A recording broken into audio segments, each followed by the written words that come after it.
Já estamos de volta para o segundo bloco de hoje do Hora Geral. Muito obrigado pelo carinho, pela sua participação no 3041-6777. Vamos conhecer agora em nome de Memorial. Memorial, é claro, é a história de conquistas. Memorial é a empresa que aposta nos esportes. Vamos conhecer um pouco mais de esporte?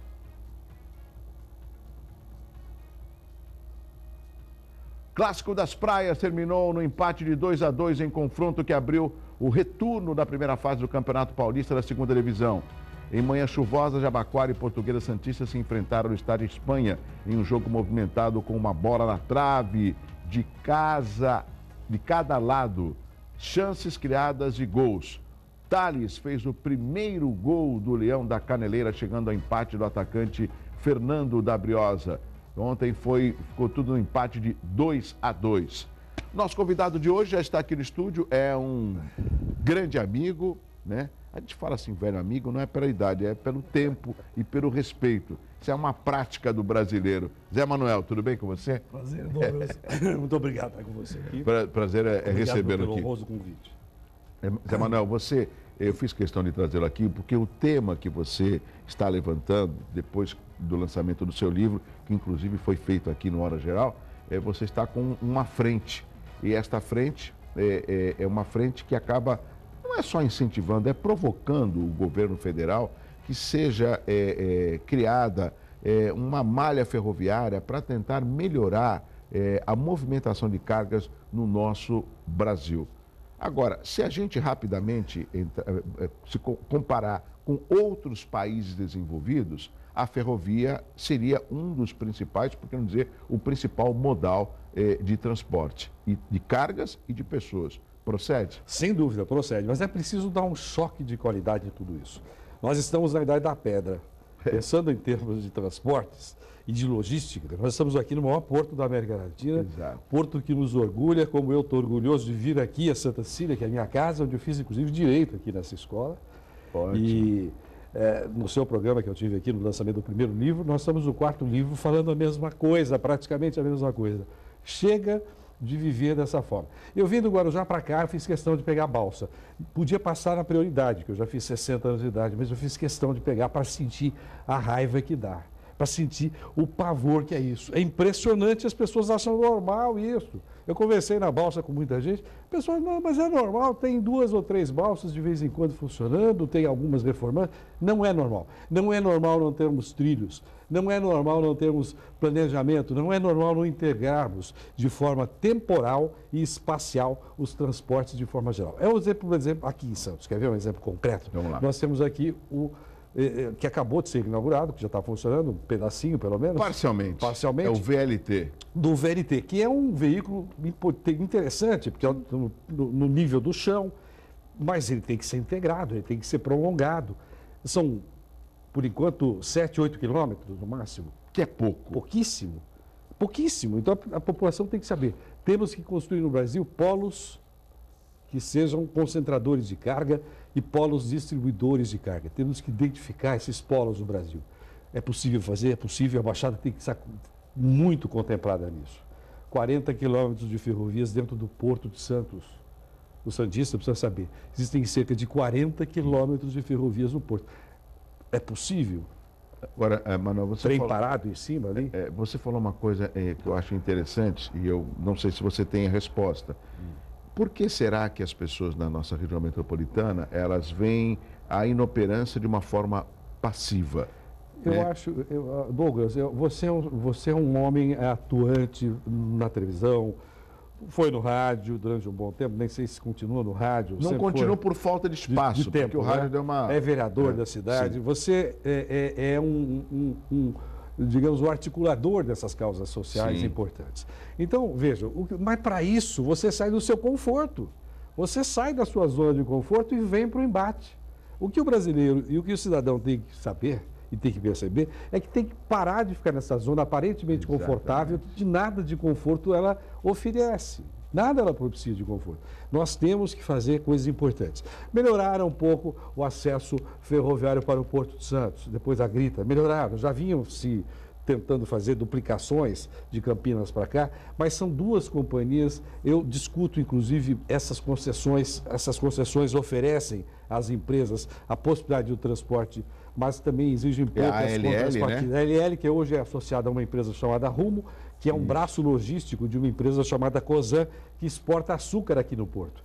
Só que cerca de 25% do açúcar é que vinha em cima de trilhos, e a tendência é vir um pouco mais, em detrimento da soja, que vinha de Mato Grosso em cerca de 50% em cima de trilhos. É claro que se o dono do trilho manda no açúcar, vai querer exportar mais açúcar, e é isso que o Brasil não pode. Nós temos que ter agências reguladoras fortes que digam, olha, não é possível a gente imaginar um país que se regule pelo mercado. Além do mercado, é preciso de um Estado sério, firme e disciplinador. Não um Estado que sufoque, mas um Estado que determine o que é de razoável, o que precisa ser feito. O que não dá é para que cada um continue não exercendo o seu papel. Por exemplo, o fato de você ter feito rapidamente um breve diagnóstico, muito do recorde que a Codesp semestralmente anuncia tem a ver, óbvio, com a movimentação de cargas. Sem dúvida. Esse recorde ele pode ser aumentado se você tiver um número maior de cargas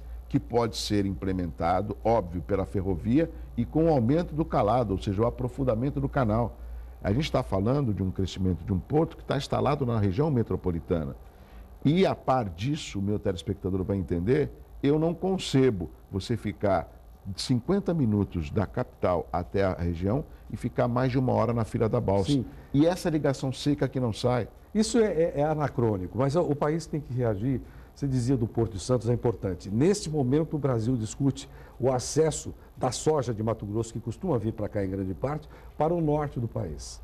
Através, por exemplo, saindo de Sinop, no Mato Grosso, e subindo através de uma ferrovia que eles querem construir.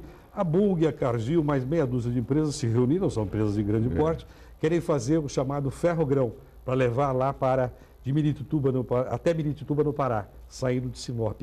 Isso é bom, o Brasil tem que ter muita coisa, mas nós temos que desenvolver ainda mais o nosso grande porto. Essa grande condição que... Como é que começou essa história? Vamos fazer um resumo rápido. Por favor. O café foi tão importante para Santos e o café financiou as riquezas... a história ferroviária de São Exatamente. Paulo. São Paulo se fez sobre trilhos. De repente, nós abandonamos os trilhos, achamos que os trilhos estavam ultrapassados, como de fato estavam, só que em vez de serem modernizados, foram colocados de lado. O que nós e aí temos houve aqui? Investimento nas rodovias. Total, com Totalmente. pedágio e tudo mais. Então você tem o VLT. Está funcionando aqui em Santos, acho que são 8 ou 7 estações por enquanto. Esse projeto ainda não vai chega ter, até o porto. Não chega até o porto, vai ter um dia até cerca de 20 quilômetros, 25 quilômetros. Por enquanto nós estamos em 7, 8 quilômetros. Mas faz uma conta simples. O número de passageiros, ônibus transportados nesta região que a gente chama de região metropolitana, que são 9 cidades, ou na Baixada, menor ainda, Sim. vamos pensar só na região, são 200 mil pessoas por dia. Quanto é que nós estamos transportando nesse VLT por enquanto? 2 mil pessoas por dia? Se muito, 10% disso. Então, veja, são números, é preciso organizar esses números e é preciso pensar de uma maneira sistêmica e planejada. Falta projeto para começar, um projeto de decência, né? Zé Manuel, valorizar a engenharia. Você é uma pessoa valorizar o bom senso. polida, inteligente, você é advogado, jornalista. O próprio prefeito Mourão, na época, quando eles começaram a construção do VLT, ele mesmo ficou chateado. Poxa, cadê o estudo OD, de origem e destino? Porque muita gente está saindo de Santos desde 2010, o último censo mostra isso, de Santos, indo para a Praia Grande, por quê? Por causa do aluguel e do valor dos imóveis bem mais em conta. Então, você tem um grande número de pessoas que saem de Praia Grande e vêm trabalhar em Santos. Então, segundo ele, Santos já mostrou, através do censo, uma diminuição populacional. E aí, como alternativa agora, estão discutindo, não sei o que você acha disso, para o Litoral Sul, o BRT. Pois é. Que é um transporte sobre pneus. O BRT, por exemplo, o que o VLT faz? Ele é silencioso, ele não polui, ele de alguma forma se integra com a paisagem da Concordo. cidade. Há discussões sobre a sinalização, como é que o VLT vai funcionar, se precisa ter... No Rio, por exemplo, o Ministério Público, neste momento, está com uma ação civil pública com medo de que o VLT que vai funcionar no Rio acabe atropelando pessoas. Bom, enfim, é preciso disciplinar o uso disso, mas aprender a conviver. A Europa convive desta forma de uma maneira tranquila. Você dizia de Praia Grande do crescimento da cidade. Uma cidade que cresceu, Bertioga também cresceu. VLT. Comparando o VLT com, por exemplo, o ônibus rápido, o que você tem? É claro, uma redução do valor do investimento, mas é apenas aparente, porque o que você pode ter de dificuldades futuras é muito grande. Você vai ter o transporte sob pneus, você vai ter mais poluição, você vai ter mais gasto de consumo de combustíveis, você vai ter maior dificuldade de trabalhar com isso, mas num primeiro instante, por isso que é a falta de projeto, num primeiro momento, feita a conta simples. É como se eu tivesse vindo para cá sem ter tido cuidado de pegar a balsa, para sentir a raiva que o cidadão deve sentir todo dia. Eu quis sentir isso de perto. Não estou sendo demagógico, é verdade. Que horas você chegou na fila da balsa? Eu cheguei por volta de 6h30 e eu consegui atravessar às 7h15 da manhã de hoje. 45 minutos. 45 minutos. E eles ainda diziam para mim, olha, ainda bem que hoje está funcionando bem aqui. Tem 3 balsas ou 4 balsas. Porque de 45 minutos na fila, não com a travessia. Não, com a travessia deu tudo de lá para cá 45 minutos. Tá. Que também é um absurdo. Não tem sentido. Então, que se perde. Então, comparando... Há uma comparação VLT, por exemplo, monotrilho. Em São Paulo se tentou fazer um monotrilho, está lá, todos os esqueletos estão de pé, que o governo de São Paulo abandonou num certo momento. O VLT está no plano do chão. O monotrilho está em cima. Então já começa daí a dificuldade. Esse veículo rápido até Praia Grande, numa emergência, tem sentido. O Rio de Janeiro fez isso, para ligar Ipanema a outras regiões. Depois percebeu que isso não era a melhor solução. Agora, Zé Manuel, Curitiba está assim. Eu tenho que chamar intervalo, mas só para a gente encerrar esse tema. Essa discussão você acredita que tem que passar por quem? Governo do Estado, o VEBS, o Condesp? Eu acho que todas as forças vivas precisam se reunir, precisam pensar. Porque tem aquela história, o vereador, como você bem sabe, que é um belo vereador em Santos, discute a questão dentro do município. Exato. Não é? Bom, o deputado estadual discute a questão mais, digamos, metropolitana, regional. O federal teria que discutir o Estado como um todo e pensando no país, mas todo mundo tem que estar junto. Todos os entes precisam sentar na mesa para discutir. Todos, não tem jeito. Eu vou chamar um rápido intervalo, depois eu quero saber em que pé está essa discussão com relação a ferro-frente no governo federal, se de repente José Manuel já conversou com algum ministro, se tem alguma novidade, porque ele é uma pessoa articulada e essa informação ele vai comentar depois do intervalo. Eu volto já. Olá, amigos. O Hora Geral volta já.